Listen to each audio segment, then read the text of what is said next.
Welcome to What to Watch with me, Toby Earle, the show which adores Christmas party food and exciting new taste combinations as much as the next person.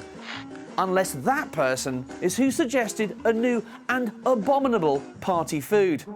Charred tangerines on toast. This incident is a stark reminder Americans don't understand toast.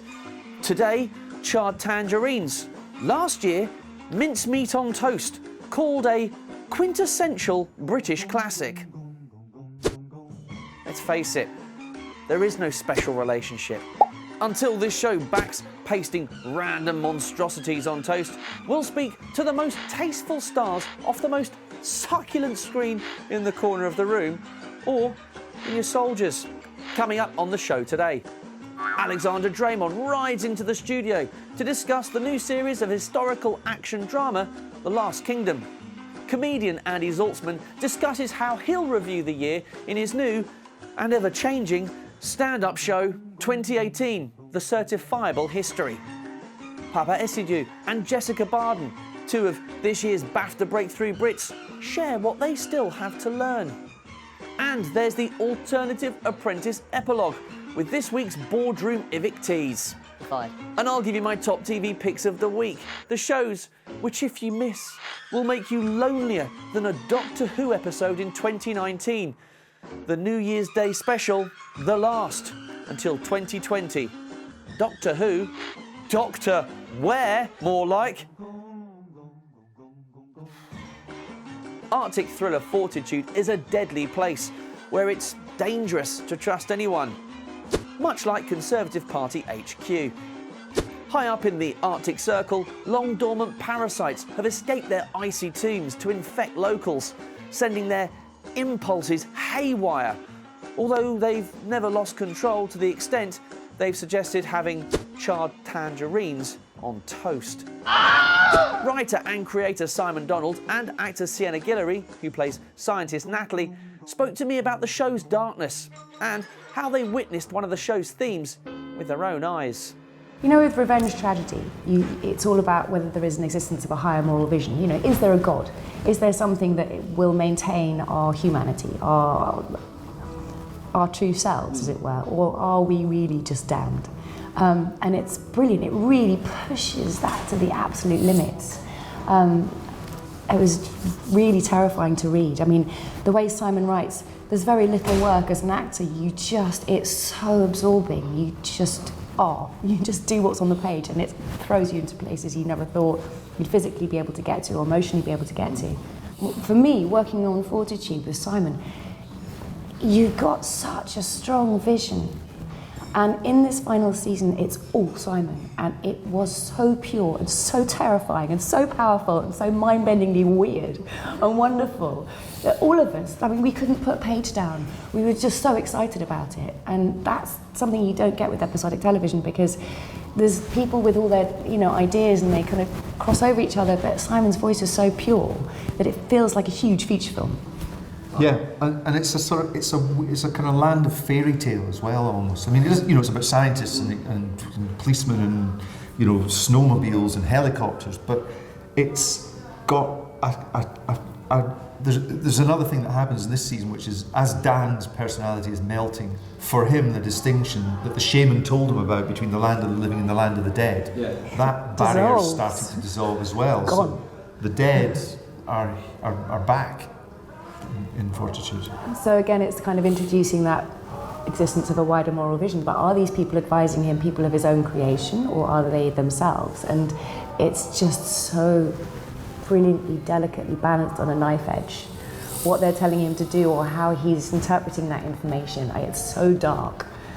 I was wondering as well, because during the process of making this entire run of series, there have been incidents of permafrost melting and bacteria emerging. Yeah. There was an anthrax outbreak in Siberia, and fears are now that there is bacteria a lot within the permafrost that will be revealed. How freaky and weird is that for you, working on a show which originally started out with such a horror film scenario as that, for it to actually be taking place in? Yeah, well, I mean, the inspiration wasn't horror films. The inspiration was what's happening. You know, the things coming out of the permafrost. When we were up in the Arctic this time, it was really, really freezing cold. This time they went to Svalbard. This is a different place. Yeah. But the people up there, their climate's knackered. They're really worried about also. I mean, Longyearbyen is flanked by very high, steep cliffs, and the permafrost that holds them together is starting to thaw, and they're going to fall down on the town. I mean, they're terrified of that. In terms of, the research that I did, speaking to scientists about what they go there for, they were like, well, it's where all the greatest scientists go. It's the epicenter of seeing every kind of big, important change. It's the first place and the last place that things happen. And it felt very much like that in our story. You know, it's become so raw and sort of almost caveman-like in terms of, our struggle for survival, for our souls. Now for what we call WTW, PC, T, Q, O, T, W. What to watch's pop culture Twitter quote of the week. What a celebrity said on Twitter this week. Woke to the realisation that if I were to pop my clogs today, then the headline, if indeed there were one, would be Pointless's brother dead at 51. Tweeted Richard Osman's brother, also known as the bassist from Suede. What's even more tragic is that 51, as a score on Pointless, might not see you through to the next round. Thanks for playing. You've been a great contestant. In this week's conflab with members of 2018's class of BAFTA Breakthrough Brits, actors Paapa, Essiedu and Jessica Barden discuss past jobs and what they still have to learn. I don't feel any different than the day that I moved to London. I don't feel any different. I always feel really terrified the first time that I start a job. I always feel scared of being fired from something, every single day. I know that to a point I'm constantly disposable in the industry and I want to work really hard all the time. I always feel like there's something to prove, not in a negative way, but in a way of being grateful and also having self-respect. I constantly want to push myself all the time. I don't feel any different than when I was 16 and I first came here. Yeah, it's so important to recognise that it is a journey, and the moment that you think that you're really on track is the moment that you kind of fall off the horse. Oh my God, that's so bad. You don't ever make it. There's no winner's circle. There's no room that you go into. It's not all like that. And I bet you could do this same interview with this year's Oscar nominees, and we'd all be looking at them being like, oh wow, you're at the top of the mountain. They're all there thinking, what happens next year? What happens the year after that? I'm not retiring this year. And with regard to mentoring, if you could pick a mentor, who is the dream mentor to kind of guide you? I just realised Joan Rivers, but she's not alive anymore. Is she? No. Carrie Fisher would have been a great mentor. BAFTA will have to work pretty hard to get her, I think. But that's the tone. Right. Yeah. Someone like Carrie Fisher. Yeah, that'd be sick, wouldn't it? Because she can and did everything. I'd like to amalgamate a lot of different people because there's lots of I'm interested in directing, acting, and writing. So a combination of Steve McQueen, Emma Asante, Andre Arnold, with Chiwetel Ejiofor, Mark Rylance, Riz Ahmed. So I make a super mentor out of that. Super mentor. Yeah. Do you think they'd all get on? I wouldn't make them talk to each other. I'd keep them in their own separate cubicles and pick and choose. Prior to sort of being an actor full time, what kind of jobs did you have to do in order to kind of pay your way before you could become? I used to be a charity mugger, or a charity fundraiser, a street fundraiser for charity. So I used to be on the street asking people to sponsor dogs in Brazil and that. How were you good at that? I actually got. I credit my acting career from that. I feel that was a seminal point for me in my training. You know, because like you can't kind of be, you can't be insular when someone's threatening to choke you for approaching them on the street. How about yourself? I never done anything else other than acting. Well, Yeah. Yeah. She'll be working in bags next I week. never done anything else. not a lemonade stand or... No, I started acting when I was like 10. I mean... I'd done Coronation Street by the time I was 16. I never done anything else. What job would you like to do? I used to really want to be a waitress when I was a teenager. Like I wanted to be a waitress, but I think it's because like I just wanted to be normal. And I would like to be... Do you know what? Like, after this year, I'd honestly just want to be someone's wife. I don't even care what that says. Like, I'd legit want to have kids. Like, I would honestly, like, just have kids and, like, be a mum and have a nice life. If I wasn't an actress, I do think that's what I would do. Because I like things like that. And that's what I like.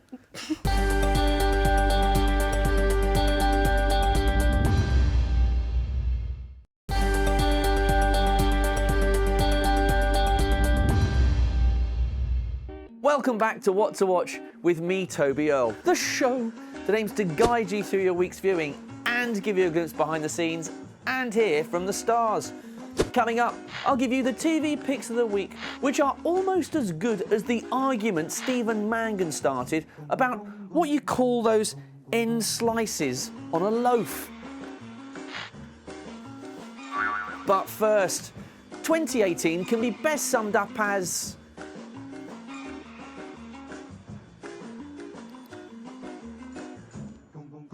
365 days long. It's been a year of football coming home, that giant cow, and Christian Bale revealing when he met Donald Trump, he thought he was Bruce Wayne. To distill and make sense of the insensible, Andy Zaltzman's new stand-up, 2018, The Certifiable History, will start at the Soho Theatre from Tuesday. How will Zaltzman break down this thing called 2018? It's going to be tough, to be honest. I mean, almost nothing's happened in the world this year of any relevance to humanity. I guess the challenge is, so it's like a stand-up comedy review of the year. It's the third time I've done it, so I did the 2016, the Certifiable History in 2017. There's a couple of challenges. One is boiling it all down into an hour, and more importantly, making it funny and not merely a depressing glare into the bowels of whatever humanity is heading towards, and also finding new ways of addressing similar topics to the ones I've had the last couple of years, obviously Trump and Brexit prominently. Yeah. So that's what I'll be attempting to do. Prior to the last, say, 8 years, there was a sense that even if you didn't agree with politically what was taking place, there was a certain feeling that these were people who not necessarily knew what they were doing, but weren't winging it. Yes. The whole time. And if you come back, if you look back into the sort of the 90s and the 80s and sort of the dry, perhaps drier periods of political sort of turbulence, they seem like they did at least have a handle on what was going on. Yes. Which seems thoroughly absent now. It does. I don't know if that's just the way that news has changed and that everything's now poured over in minute second-by-second detail. Yes. But it is... I mean, there's three areas of life, well, two in particular, I don't want to see improv in. I mean, it's just about acceptable in comedy, but you absolutely don't want to see it in major surgery or top-level global politics. And we've certainly seen the latter. I mean, by the time the show starts in December, you could actually field an entire 11 of Brexit secretaries that we've had. Yes. It's not inconceivable.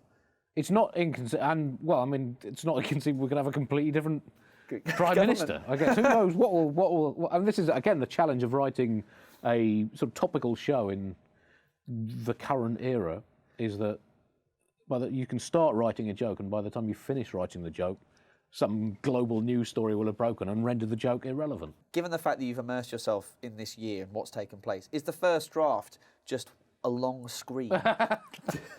Essentially, yes. Yeah, it's mostly vowels at the moment. So really, the rest of the writing phase is putting the consonants in between the vowels to try and turn those screams into words. Yeah. And so once that's formed, what has been your happiest story of the year? Like, is there a story that you've actually thought, this has got to go in because this is my high point. This is like you're actually a moment you can actually savour and share, and it's a good story. It's a happy story. Right. Well, obviously England's cricketers winning a series away from home. That's and all the unexpected things that have happened recently. That's got to be right up there. So I'll probably find something from also actually just this week. I covered it in my podcast. The story of this giant Australian cow. Knickers, the giant cow. And in many ways, it was obviously something slightly irrelevant, but at the same time, it expressed the state we are in the world because it just started off as a funny, quirky story. Yeah. And it ended up with a global argument about whether or not this was actually real or valid. Is he actually that big? So even just a large cow in a remote part of Australia can cause global disagreement. This is the state of the planet we're in. And now for the TV news in briefs. In proper Stranger Things news, not just the news, Stranger Things has teased its return by releasing the episode titles of Series 3. Perhaps the most cryptic is the sauna test. Will a nice spa day be ruined by interdimensional creatures taking all the towels? And that was the TV news in briefs. Now, stop wondering what time the next Conservative Party leadership contest is, because it's time for my TV picks of the week. Take a break from all the news of clashes with our European cousins by turning to a time of harmony, such as the 9th century AD, when all there was to worry about were brutal raids from Danes. The third series of historical action drama, The Last Kingdom, has arrived on Netflix, and Alexander Dreymon, who plays warrior Uhtred, explained how the series has changed since it moved to the streaming service. I think you had to tie everything up, and obviously we knew what was going to happen because we continue working and basing ourselves on the books. So we kind of knew which direction it was going to go. But I think with all the bad stuff that has happened between Uhtred and Alfred, all the feuds, all the misunderstandings, and I think we had to have those scenes, that sort of redemption at the end, in a way. And I always say it is kind of a love-hate bromance between those two characters. And right. And I think you had to have them come together at some point. I mean, do you think Alfred kind of wishes he had certain qualities that Uhtred possesses? Of course. Yeah, there's a huge mutual respect between both characters. And I mean, I say at the end he was my king.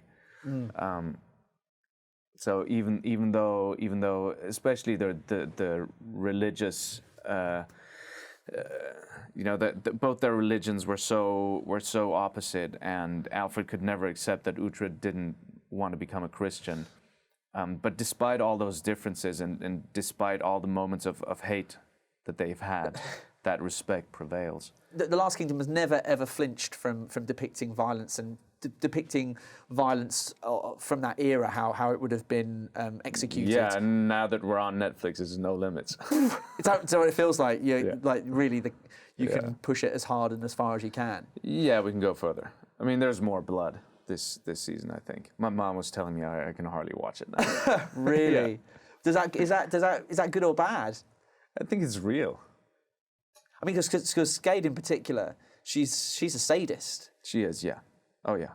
And you want that because there's that relationship between her and Uhtred, and we wanted to play around with where is it going to go and how far is Uhtred going to go with that and succumb to that. And we wanted that moment where the audience goes, "No, what are you doing?" And then when she touches his hand, yeah, in the cell. In the cell, yeah. I was a bit cross with you. I know.